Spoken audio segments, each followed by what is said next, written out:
کے بعد امام حسن کے تیسرے بیٹے حضرت سیدنا امام قاسم رضی اللہ تعالیٰ عنہ، یہ حضرت امام قاسم امام حسین کے بڑے چہیتے تھے، امام حسن کے بڑے چہیتے تھے اور امام حسین کے بڑے چہیتے تھے، بہت خوبصورت تھے، بڑے حسین تھے۔ ابھی ذکر آتا ہے ان کے بارے میں، مورخین نے لکھا ہے کہ امام حسین کی جو چھوٹی شہزادی تھی سیدہ سکینہ رضی اللہ تعالیٰ عنہ، جیسا کہ آپ نے سنا کہ بعض مورخین نے ان کا نام سکینہ بھی لکھا ہے، بالخصوص ہمارے بعض علماء اہل سنت نے ماضی قریب کے انہوں نے سکینہ لکھا ہے، لیکن عوام میں ان کا نام مشہور سکینہ ہے، جیسے کہ اصل تلفظ جو وہ زلیخہ ہے لیکن عوام میں مشہور زلیخہ ہے، اس طریقے سے نام کا معاملہ ہے۔ تو جناب سکینہ یہ چھوٹی صاحبزادی تھی، شہزادی تھی امام حسین کی، اور ان کی نسبت امام قاسم کے ساتھ طے ہو چکی تھی۔ البتہ نسبت طے ہونے پر اکثر مورخین کا اتفاق ہے، لیکن یہ جو بات لوگوں کے درمیان مشہور ہے کہ معاذ اللہ کربلا کے اندر ان کی شادی ہوئی، یہ بات صحیح نہیں ہے، یہ بات غلط ہے۔ یہ جو وہ اس سے ہمارے اکثر اہل سنت کے مورخین نے اختلاف کیا ہے۔ تو امام قاسم کی نسبت امام حضرت سیدہ سکینہ کے ساتھ طے تھی۔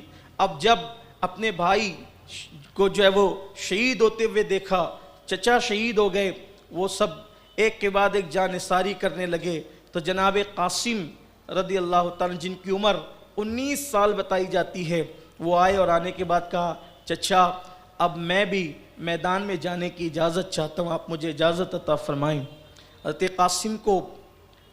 قاسم کو دیکھا اوپر سے نیچے تک، اور اس کے بعد فرمایا ایک ایک جاتا ہے کوئی واپس نہیں آتا، میرے بھائی کی نشانی ہو اور میں تمہیں کیسے میدان میں جانے کی اجازت دوں۔ دیکھیے یہ قدرت کا نظام قدرت ہے۔ ایسا بھی ہو سکتا تھا، آپ توجہ کریں، دھیان دیں، ایسا بھی ہو سکتا تھا کہ پہلے امام حسین شہید ہو جاتے، بعد میں سب شہید ہوتے، لیکن امتحان کتنا کڑا ہے، امتحان کتنا سخت ہے قدرت کی طرف سے کہ نگاہوں کے سامنے سب لگتے جگر چہیتے لاڈلے سب کٹ رہے ہیں، اور امام کو آخری میں شہادت کا جام پلایا جا رہا ہے۔ مطلب کیا ہے کہ بتایا جا رہا ہے کہ ہم جسے اپناتے ہیں، جسے اپنا بناتے ہیں، جسے قرب کی دولت عطا کرتے ہیں، اس سے امتحان کتنا بڑا لیتے ہیں، اسے کیسے آزماتے ہیں۔ یہ مرتبے بستر پہ لیٹ کر نہیں ملتے، یہ مرتبے نرم گدوں پہ نہیں ملتے، یہ مرتبے جو ہے وہ لذیذ کھانوں کے دسترخوان پر نہیں ملتے، یہ مرتبے تو کربلا کے ریگزاروں پر ملتے ہیں، یہ مرتبے تو آزمائش امتحان گاؤں میں ملتے ہیں۔ اللہ اکبر۔ سرکار امام علی مقام کی بارگاہ میں امام قاسم آتے ہیں، کہتے ہیں چچا اجازت۔ امام حسین نے سر سے پیر تک دیکھا، کہا کہ جو جاتا ہے واپس نہیں آتا، میں کیسے اجازت دے دوں؟ نہیں، میرے بھائی کی نشانی ہو قاسم، وہ تیرے 3 بھائی تو شہید ہو چکے، حسن مسنہ چھوٹا، اس کا مستقبل کس نے دیکھا؟ امام نے فرمایا نہیں، تم نہیں جا سکتے۔ مشہور روایت ہے، امام قاسم نے بڑی منت کی، اور منت کرنے کے بعد کہا کہ چچا جانے تو دینا۔ آپ نے فرمایا نہیں۔ امام قاسم پلٹے سیدہ زینب سے، چونکہ مردوں کے خیمے الگ تھے اور عورتوں کے خیمے الگ تھے، اور عورتوں میں بھی بہت سو کے خیمے الگ الگ تھے۔ آپ کربلا شریف جائیں گے تو آپ کو پتہ چلے گا کہ آج بھی ان خیموں کے نشانات موجود ہیں۔ امام قاسم سیدہ زینب کے خیمے میں گئے، پھوپھی کے خیمے میں، اس لیے کہ سیدہ فاطمۃ الزہرا کے بعد خاندان میں جس عورت کو اور ان کے فیصلے کو حرف آخر مانا جاتا تھا وہ سیدہ زینب کی ذات تھی۔ یعنی یہ ایک ایسی خاتون تھی گویا کہ یہ مرکز تھی ان کا، اور اپنی بات منوانے کے لیے سب اسی طرف کا رخ کرتے تھے۔ سیدہ زینب کے پاس گئے اور روتے ہوئے کہا پھوپھی آج آپ کا بھتیجا قاسم یتیم ہو گیا۔ جملے دیکھیں، آج آپ کا بھتیجا قاسم یتیم ہو گیا۔ پھوپھی نے اپنے بھتیجے کو سینے سے لگا کر رو پڑی، کہنے لگی ایسی بات کیوں کرتے ہو؟ تو کہنے لگے پھوپھی امی، میرے بابا امام حسن تو سن 50 ہجری میں، یعنی آج سے تقریباً 10-11 سال پہلے شہید ہوئے، لیکن آج سے پہلے قاسم نے اپنے آپ کو یتیم محسوس نہیں کیا، اس لیے کہ چچا نے مجھے محسوس ہی نہیں ہونے دیا کہ میرے بابا کا انتقال ہو گیا ہے۔ ہر ضد پوری کی جاتی تھی، ہر مانگ پوری کی جاتی تھی، ہر سوال پورا کیا جاتا تھا، چچا سے کبھی نہ نہیں سنا، لیکن آج داغ یتیمی کا احساس ہو گیا۔ آج چچا نے احساس دلا دیا کہ میں یتیم ہو گیا۔ کیوں؟ اس لیے کہ میں نے ایک ہی چیز مانگی تھی کہ آج مجھے میدان کربلا میں جانے کی اجازت دیں، چچا نے منع کر دیا۔ سیدہ زینب رو پڑی اور امام قاسم رو پڑے۔ ایسے میں امام قاسم روتے روتے اچانک آپ کا ہاتھ اپنے بازو پر گیا۔ جب بازو پر گیا تو کیا دیکھا کہ آپ کے ہاتھ پر ایک تعویذ کی شکل میں ایک چٹھی بندھی ہوئی ہے۔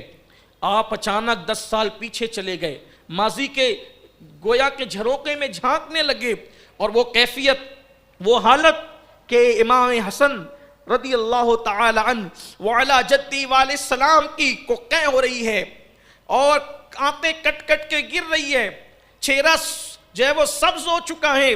ایسے میں ان حالات میں امام حسن پاک اپنے بیٹے سے کہتے ہیں بیٹا قلم لاؤ، کاغذ لاؤ، کچھ لکھنا چاہتا ہوں۔ لکھا، اور لکھنے کے بعد فرمایا بیٹا زندگی میں آج کے بعد جب سب سے زیادہ مصیبت کا دن آئے تو اس کو کھول کے پڑھ لینا۔ امام حسن کے بیٹے امام قاسم کو، سارے بیٹوں کو امام حسین نے ان 10 سالوں میں کبھی مصیبت سے گزرنے نہیں دیا، کبھی تکلیف آنے نہیں دی۔ سوچے تو صحیح وہ کیسا چچا تھا، کیسے حقوق نبھائے کہ کبھی بھتیجوں کو احساس نہیں ہوا کہ بابا شہید ہو گئے۔ امام قاسم نے کہا پھوپھی میرے بابا کی وصیت یاد آئی۔ بابا نے کہا تھا بیٹے جب زندگی میں بڑا مشکل اور مصیبت کا دن آئے تو یہ میرا خط، یہ میری چٹھی، یہ کھول کے پڑھ لینا، اس کو بازو پہ باندھ لینا۔ آج سے بڑھ کر اور مصیبت کا دن کون ہوگا؟ جیسے وہ چٹھی کھولی تو اس پہ لکھا ہوا تھا میرے بیٹے، میرے دل کا چین، میری آنکھوں کی ٹھنڈک، قرۃ العین، میری آنکھوں کی ٹھنڈک، میرے قاسم، میں جانتا ہوں آج کے دن تو کربلا میں ہے۔ نبی کے گھر والوں کو کیسی بات پتہ تھی، آج کے دن تو کربلا میں ہے، میرا بھائی حسین اللہ کے دین کے لیے سب کچھ لٹا رہا ہے، اور میں تجھے وصیت کرتا ہوں کہ میرے بھائی سے پہلے ان کے قدموں پر اپنی جان کو قربان کر دینا، اپنی جان کو قربان کر دینا۔ حضرت قاسم نے وہ پڑھا، پھوپھی کو ساتھ لیا، کہنے لگے چچا آپ نے تو روکا لیکن میرے بابا مجھے شہادت کی سند دے گئے، دیکھیں ذرا، اللہ اکبر۔ جس وقت وہ آپ نے خط دیکھا، یہاں پر ہمارے اہل سنت کے بڑے عالم حضور مفتی اعظم کے خلیفہ حضور سیدی بدر ملت مولانا بدر الدین رحمۃ اللہ علیہ اپنے خطبے میں اکثر ایک بات بیان فرماتے تھے، وہ کہتے تھے کہ جب وہ آپ نے وہ خط دیکھا، وہ چٹھی دیکھی امام حسن مجتبیٰ کی تحریر، تو آپ پر ایک کیفیت طاری ہو گئی، اور آپ نے ہاتھ اٹھا کر اللہ کی بارگاہ میں دعا کی، اے اللہ میرے مولا، میرے بھائی حسن نے اپنے بیٹے کو میرے قدموں پہ قربان ہونے کی نصیحت کی، اپنی نسل کی پرواہ نہیں کی، اپنی نسل کی پرواہ نہیں کی، اور اپنے بیٹے کو میرے قدموں پہ قربان ہونے کی وصیت کی۔ مولا تو مسافروں کی دعا قبول کرتا ہے، اس وقت حسین مسافر بھی ہے، جمعہ کے دن دعا مقبول ہوتی ہے، حسین جمعہ کے دن میں بھی ہے، تو مجاہد کی دعا قبول کرتا ہے، حسین مجاہد بھی ہے، جہاد میں بھی ہے، تو مظلوم کی دعا کرتا ہے، حسین مظلوم بھی ہے۔ میرے اللہ میں دعا کرتا ہوں کہ میرے بھائی کی نسل کو قیامت تک کے لیے باقی رکھنا، گویا کہ اشارہ دیا گیا باقی رہے گی، اور اس کے انعام میں آپ کے بھائی حسن کے یہاں ایک ایسا شہزادہ پیدا کریں گے جو مقام نبیوں میں آپ کے نانا کو دیا گیا ہے، وہ مقام ولیوں میں حسن کے بیٹے عبد القادر جیلانی کو عطا کرے۔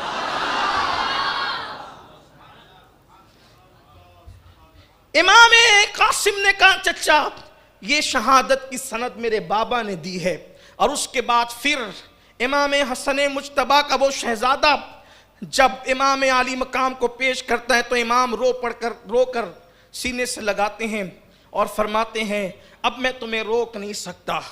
امام قاسم کی امی ساتھ تھی، کیا وہ خواتین تھی، کیا وہ شہزادیاں تھیں کہ جوان بیٹا جب گھر سے نکلتا ہے تو ماں باپ کے دل کی دھڑکنیں تیز ہو جاتی ہے، لیکن جب امام قاسم کی امی نے امام قاسم کو سینے سے لگایا تو کہا بیٹے جاؤ اور چچا پر دین کے خاطر قربان ہو جاؤ، اس لیے کہ لوگ تانا دیتے ہیں کہ حسن کو لڑنے کا شعور نہ تھا، جا کر بتا دے کہ تو بہادر باپ کا بہادر بیٹا ہے، جا کے ثابت کر دے، پیٹ نہیں دکھانا بیٹا، زخم سینے پہ کھانا، پیٹ پہ نہیں کھانا۔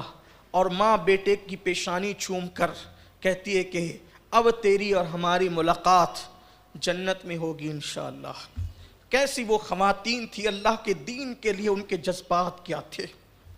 آج بیٹا چہرے پہ داڑھی رکھتا ہے تو مائیں کہتی ہے کیا ملا بن رہا ہے، مولوی بن رہا ہے جو چہرے پہ داڑھی رکھتا ہے؟ انا للہ و انا الیہ راجعون۔ کیا منہ دکھائیں گی یہ خواتین اللہ کی بارگاہ میں؟ کیا منہ دکھائیں گے اللہ کی بارگاہ میں؟ اللہ اکبر۔ امام قاسم گھوڑے پر بیٹھے اور گھوڑے پر بیٹھ کر کے جیسے ہی چلے تو آپ کا چہرہ حمید بن مسلم یہ یزیدیوں کے لشکر میں تھا، لیکن یہ سائیڈ ہو گیا تھا، لڑنے کے لیے نہیں آتا تھا۔ کیوں؟ اس لیے کہ آنے کے بعد اس پر یہ منکشف ہوا کہ جو ہو رہا ہے غلط ہو رہا ہے، لیکن تھا ان کے ساتھ۔ وہ بیان کرتا ہے، بہت سے مورخین نے کئی روایتیں اس کے حوالے سے لکھی ہے۔ حمید بن مسلم کہتا ہے کہ جب قاسم آئے تو ان کا چہرہ ایسے چمکتا تھا کربلا کی تپتی ہوئی ریت پر جیسے 14ویں رات کا چاند چمکتا ہے۔ 14ویں رات کا چاند رات میں چمکتا ہے، حسن کا چاند دن میں چمک رہا تھا اور اتنا دیکھنے میں بھلا چہرہ معلوم ہوتا تھا۔ حمید بن مسلم کہتا ہے میں نے سراپا دیکھا تو میں نے یہاں تک دیکھا اس شہزادے کو کہ اس نے جو جوتا پہن رکھا تھا دوسرے پیر کا، جسے لوگ الٹا پیر کہتے ہیں، دوسرے پیر کے جوتے کا ایک تسمہ ٹوٹا ہوا تھا۔ 6 مہینے سے سفر میں تھے، شعبان 2 یا 4 کو سفر شروع ہوتا ہے اور محرم شریف کی 2 تاریخ کو سفر مکمل ہوتا ہے، محرم کی 2 تاریخ کو، اس لیے کہ کربلا پہنچ گئے تھے، منزل پہنچ گئے تھے، اگرچہ جنگ 10 کو ہوئی۔ تو الٹے پیر کا جوتے کا تسمہ ٹوٹا ہوا تھا۔ میں نے دیکھا خوبصورت جوان تھا اور اس نے آنے کے بعد کہا کہ میں حسن کا بیٹا ہوں، کہا میں حسن کا بیٹا ہوں، کون ہے میرے مقابلے میں آنے والا؟ بھیجو۔ اگرچہ 3 دن سے پیاسا ہوں، 3 دن سے بھوکا ہوں، لیکن بھیجو۔ کس کو بھیجتے ہو؟ وہ ایسا لگتا تھا کڑیل جوان 19 سال کا، یوں لگتا تھا کہ جیسے خیبر کی یاد تازہ ہو رہی ہو، اور خیبر میں علی نے جیسے مرحب کو پکارا تھا ویسے وہ اپنا مبارز طلب کر رہا تھا، لیکن لشکر یزید میں کسی میں ہمت نہ تھی کہ اس جوان کا مقابلہ کرتا۔ کوئی کہتا تو جا، وہ کہتا تو جا، وہ کہتا تو جا، حتیٰ کہ ملک شام کا بہت بڑا پہلوان جس کا نام ارزق تھا، ارزق کو عمر بن سعد نے کہا ارزق تو جا اور اس لڑکے سے لڑ۔ تو جیسے ہی ارزق نے سنا اس نے کہا اس بچے سے لڑنا میری توہین ہے، اس لیے کہ میں نے بڑے بڑوں کو مات دی ہے، میں اس بچے سے نہیں لڑوں گا، اس سے لڑنا میری توہین ہے، میری توہین نہ کر۔ اللہ اکبر۔ اتنا سننا تھا کہ عمر بن سعد نے کہا اس کو بچہ مت سمجھ، یہ حیدر کا پوتا ہے، حیدر کا، اس سے لڑنا آسان نہیں ہے۔ اللہ اکبر۔ دشمن تھے لیکن احساس تھا کہ علی کا گھر بھی کیا گھر ہے کہ اس گھر کا ہر ایک بچہ جہاں پیدا ہوا شیر خدا معلوم ہوتا ہے۔ خدا کی عزت و جلال کی قسم، حسین لڑنے نہیں گئے تھے، اگر حسین لڑنے پر آ جاتے تو 22,000 کو واپس جانے کا موقع نہیں ملتا۔ وہاں تو حق کا تحفظ تھا، وہاں تو باطل کو بے نقاب کرنا تھا۔ اگر لڑنے پر آ جاتے، جس کے بابا کی شان یہ ہے کہ ایک ہاتھ سے خیبر اکھاڑ کر پھینک دے تو 40 لوگ پھر اس کو مل کے اٹھا نہ سکے۔ فاتح خیبر کے شہزادے تھے، معمولی لوگ نہیں تھے۔ اور یہاں میں آپ سے کہنا چاہتا ہوں کہ ہمیں بھی بہادری سیکھنا ہے اس گھرانے سے۔ ہاں، صرف اپنے بال سنوارنے کے چکر میں مت رہو، صرف واٹس ایپ اور فیس بک کے چکر میں زنانہ فطرت اختیار مت کرو، مرد ہو مرد۔ اہل بیت نے ہمیں مردانگی سکھائی ہے، بہادری سکھائی ہے، جرأت سکھائی ہے، ہمت سکھائی ہے، شجاعت سکھائی ہے۔ ہم دہشت گردی کے مخالف ہیں، اس کے قائل نہیں ہیں، لیکن اللہ کی عزت کی قسم جب حق کی بات آتی ہے تو پھر ایسے ڈٹو جیسے کہ قاسم ڈٹے تھے، ایسے ڈٹو جیسے اون و محمد ڈٹے تھے، ایسے ڈٹو جیسے عباس علمدار ڈٹے تھے۔ جرأت و بہادری ہونی چاہیے اہل بیت کے ماننے والوں میں۔ ہم ظلم پسند نہیں کرتے، لیکن زنانیت کو بھی پسند نہیں کرتے، نسوانیت کو بھی پسند نہیں کرتے۔ یہ اپنے اندر جرأت کربلا پیدا کرتی ہے۔ امام قاسم نے کہا بھیجو کس کو بھیجتے ہو؟ عمر بن سعد نے، شقی ابن سعد نے کہا ارزق تو جا۔ ارزق نے کہا یہ بچہ ہے، بچے سے میں نہیں لڑتا۔ تو اس نے کہا یہ علی کا پوتا ہے، علی کا، حسن کا بیٹا یہ۔ اس نے کہا دیکھ میرا ایک بیٹا جائے گا، پھر دیکھ کس کے دو ٹکڑے ابھی تڑپیں گے۔ ارزق نے اپنے بیٹے کو بھیجا۔ جب ارزق نے اپنے بیٹے کو بھیجا تو اس وقت اس نے دیکھا کہ اس کا ایک بیٹا آیا مست ہاتھی کی طرح، اور اس نے امام قاسم کو کہا کہ تم جیسوں کو تو ہم بائیں ہاتھ سے قتل کرتے۔ امام قاسم نے کہا علی کا پوتا ہوں، پہچانا نہیں تو نے؟ اور یہ مبالغہ نہیں ہے، ابن جریر طبری کو اٹھا کر پڑھیں، ایک وار میں اس کے دو ٹکڑے کیے، ایک وار میں دو ٹکڑے کیے۔ اور جب وہ گرا نیچے تو اس کے گھوڑے پر خود بیٹھ گئے، اس کی تلوار پہ قبضہ کر لیا، اس لیے کہ جنگ میں اسے جو ہے وہ جواز کی حیثیت حاصل ہے۔ پھر اس کے بعد ارزق کا ایک بیٹا جب مرا تو دوسرا اس پہ غصے میں آ کر کے وہ چلا آیا، اس کے بھی دو ٹکڑے کیے۔ تیسرا غصے میں آیا، اس کو بھی نیزہ مارا، اس کو بھی گرایا، چار اس کے بیٹے مار گرائے۔ ارزق نے دیکھا تو اب تو وہ بالکل کنگالی ہو گیا تھا، اس کے کوئی بچے تو اب بچے نہیں تھے، چاروں کو جہنم رسید کر دیا۔ تو وہ مست ہاتھی کی طرح چنگاڑتے ہوئے دھاڑتے ہوئے آیا اور کہا اے لڑکے، تو نے میرے چار بیٹوں کو قتل کیا، اب دیکھ میں تجھے کیسا مزہ چکھاتا ہوں۔ امام قاسم نے کہا اتنا بڑا پہلوان اپنے آپ کو اور بڑا بہادر سمجھتا ہے، تجھے تو گھوڑے کی زین کسنا نہیں آتی، جیسے کہ تجھے گھوڑے کی زین کسنا نہیں آتی۔ اس نے زین کی طرف دیکھا، یہ تلوار کا وار کیا کہ اس کے بھی دو ٹکڑے کر دی۔ اور اس کے بعد امام قاسم گھوڑے کو دوڑاتے پلٹ کر کے واپس آتے ہیں، اور واپس آ کر کہتے چچا جو مانگا ہمیشہ دیا، ایک کٹورا پانی پلائیں، صرف ایک کٹورا، اگر آپ ایک کٹورا مجھے پانی دے دیں ایک کو بھی بچ کر جانے نہیں دوں گا، علی کا پوتا ہوں، حسن کا بیٹا ہوں، آپ دیکھیں گے کسی کو واپس جانے نہیں دوں گا۔ امام حسین نے سینے سے لگا کے کہا بیٹا انتظار کرو، اب تمہیں دنیا کا پانی نہیں، ساقی کوثر کے ہاتھوں سے تمہیں جام کوثر نصیب ہوگا۔ اور اس کے بعد پھر رخصت کیا۔ امام قاسم آئے، ادھر منصوبہ بن چکا تھا کہ جب یہ جوان آئے گا تو چاروں طرف سے اسے گھیر لیا جائے گا۔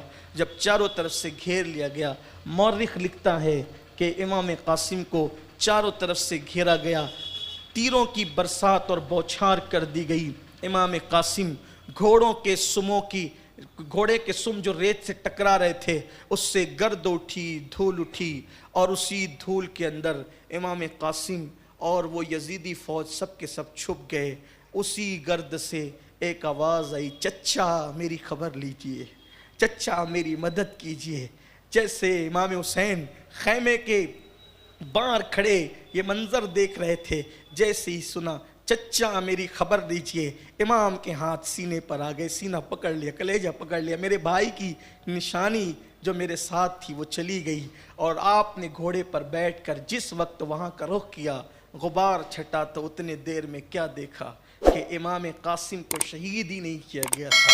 شہید کرنے کے بعد آپ کے جسم اقدس پر ایسے گھوڑوں کی ٹانپوں سے کچل دیا گیا تھا کہ جب امام قاسم کو امام حسین لے کر کے وہاں سے خیمے تک لائے تو قاسم کا سینہ امام حسین کے سینے سے لگا ہوا تھا، امام قاسم کا سینہ امام حسین کے سینے سے لگا ہوا تھا اور آپ کے پیر زمین پر گھسیٹے جا رہے تھے. مورخین لکھتے ہیں, معتبر مورخین لکھتے ہیں, یہ گھسیٹے کیوں جا رہے تھے؟ کبھی آپ نے غور کیا یہ گھسیٹے کیوں جا رہے تھے پیر؟ اس لیے کہ جسم اقدس کو کچل کر, اتنا انہوں نے کچل دیا تھا. کوئی چیز جب کچلی جاتی ہے تو وہ پھیل جاتی ہے. اتنا کچل دیا تھا کہ آپ کے وہ جسم اقدس سے جو پیر تھے وہ زمین پہ گھسیٹے جا رہے تھے. اور جب سیدانیوں نے, سید زادیوں نے جب قاسم کا یہ حال دیکھا, چیخ نکل گئی. امام نے کہا خبردار, ایسا نہ کرو, ایسا نہ کرو, اللہ کے لیے صبر کرو, بے صبری کا مظاہرہ نہ کرو, ورنہ اللہ ناراض ہوگا. اللہ کو جواب کیا دیں گے؟ ابھی قاسم کا لاشا امام نے خیمے میں لا کر رکھا ہی تھا کہ اتنے میں بہن 2 ننھے شہزادوں کو لے کر سیدہ زینب آئی.